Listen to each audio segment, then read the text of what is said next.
Hey guys, it's Marlita here. I am back. It's been a while. Actually, it has been about a month since I've posted a video. Reason for being, I have been struggling a lot with the air quality here in South Korea, and as a result have developed a really bad sinus infection, which has led to this really disgusting cough. But 2 thumbs up, I am definitely on the mend. I'm also on my 3rd round of antibiotics, which is no fun, and I'm not happy about that. But I will suck it up, and fingers crossed that this is the end of it, and onward and upward, and I will figure it out so that this does not happen again, because it has definitely been a frustrating few weeks. So with that being said, today I actually wanted to give everybody a 3.5-month update. Yes, I can't believe it. I have been in South Korea for 3.5 months. Honestly, time is really whizzing right by. It really feels like yesterday that I landed, and I realize one of the reasons it's going so fast is because my days are just really fast, really busy, and I cannot complain. So I just felt like reflecting, and as I've mentioned before, and by now you all know, I'm no spring chicken, but I'm not a grandma either. I'm a 46-year-old wanderlust who lives in South Korea. Reason for being, I decided to mix it up and pack it up and just start new, and that's what I'm doing. So let me share some of the challenges that I've had first. I want to do the challenges, then I want to share the positives and future learnings that I anticipate from my experience as an English as a second language teacher here in southern South Korea. So challenges, as I've mentioned, I have definitely been struggling with the air quality in South Korea. Excuse me, my entire life I've always had sinus issues and allergies and all that good stuff. But here it's just really slammed me really hard. And I'm lucky. I have found a really supportive community, mostly through Facebook, of people who have given me guidance and suggestions and essentially affirmed that how I am feeling shall pass. So that to me is hopeful. I'm very hopeful. I am managing that. I have my mask and I drink my water and I do everything I need to do. You can click below to the video I did on how to take care of yourself due to the bad air quality in South Korea. So that has been a huge challenge. I would say a second challenge that I've had here, which isn't really a bad thing, it's just something that I'm taking notice of, is really finding my tribe, my people. You know, where I am in life is not where a lot of my colleagues are in life, and that's totally good. They're lovely people and I enjoy them, but I just want to find a couple of people who really understand what someone in my age bracket is going through in life and has made similar choices. And I'm happy to say that I've actually met a couple of people, so I'm just learning to be patient, and I'm blessed that I have my friends from all over the world that have been incredibly supportive in addition to an amazing family. So I do have my support system of people that not only have my back, but they lift me up, and I'm just so grateful. But here, it's taking a little time to really find my tribe here. But then I realized, that's not my purpose. My purpose here, as I've, manifested and set intent on, is really to get teaching experience, which I am, and to also obviously save money and use this time to reflect and figure out what I want to do next once my contract ends next February. So those have definitely been two challenges here. So pluses. Actually, before I get into that, my third challenge is I miss my baby dog. I miss my little TJ. We all knew that would be a thing, but I should have a picture here, which I do not. Hold on a second. Let me get a photo. Now you guys can understand why I miss this little bundle of sweetness. But I know she is loved, and that gives me a lot of comfort. And I know she's bringing love and joy to those that are taking care of her. So, mwah.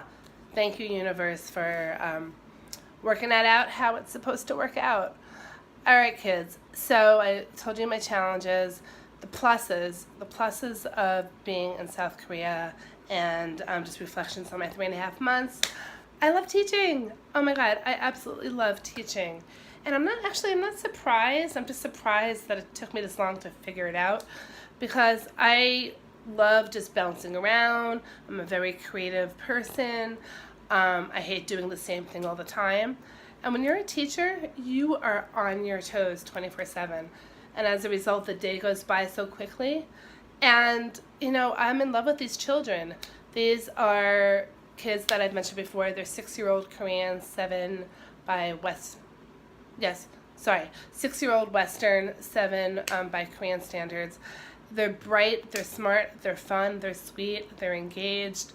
And yeah, it's just such a natural high. So I absolutely love teaching, and that has definitely been my biggest reward.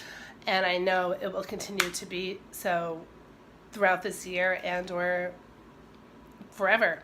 I have no idea. The other thing that I really like about South Korea, the people. The people are really nice, super nice. I mean, I know it's a reserved society and it's very insular, and I'm all good with that. I completely respect that. I've done enough traveling in my life to adjust quickly and respect people from different cultures. So for me, that's all good. I have no problems with that. But just in general, you go to a store, there's always this kindness. People want to help you.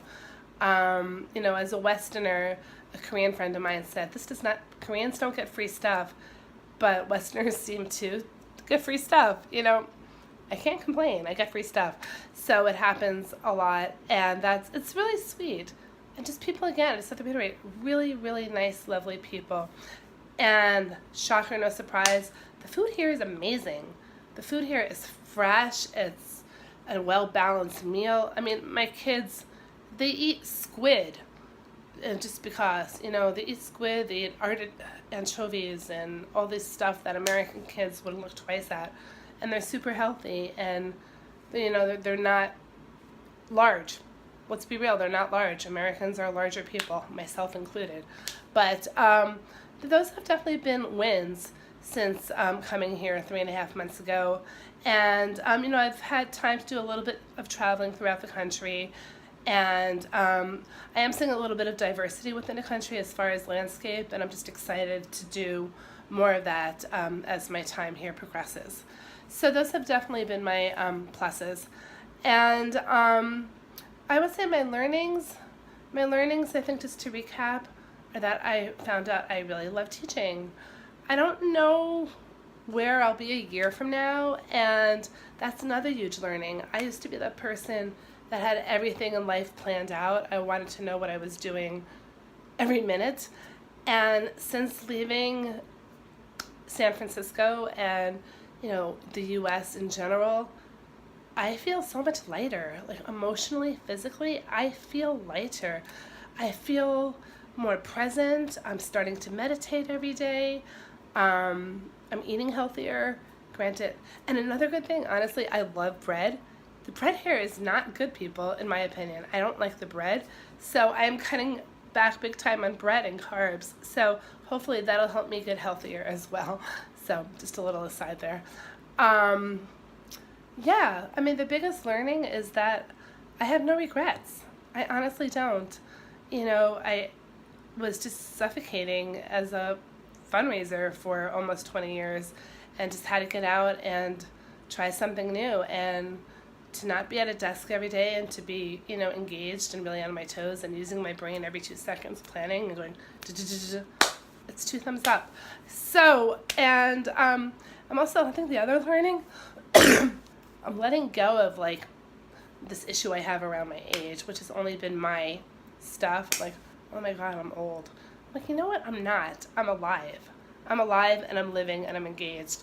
And I feel satisfied. I really feel satisfied. Now, again, I don't know where I'll be a year from now, and that's okay. But I know I have options. Maybe I'll pursue a university job. I have the educational background, so maybe that'll work out. Maybe I'll work with a kindergarten again. Maybe I'll go to another country. I don't know.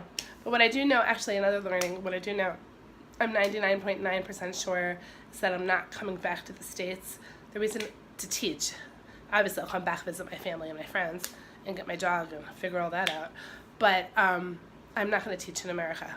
I do know that, and my reasons, in addition to safety, is that it's a field that does not have the support it needs and deserves, and I feel like I'm be a more productive member of society by teaching overseas.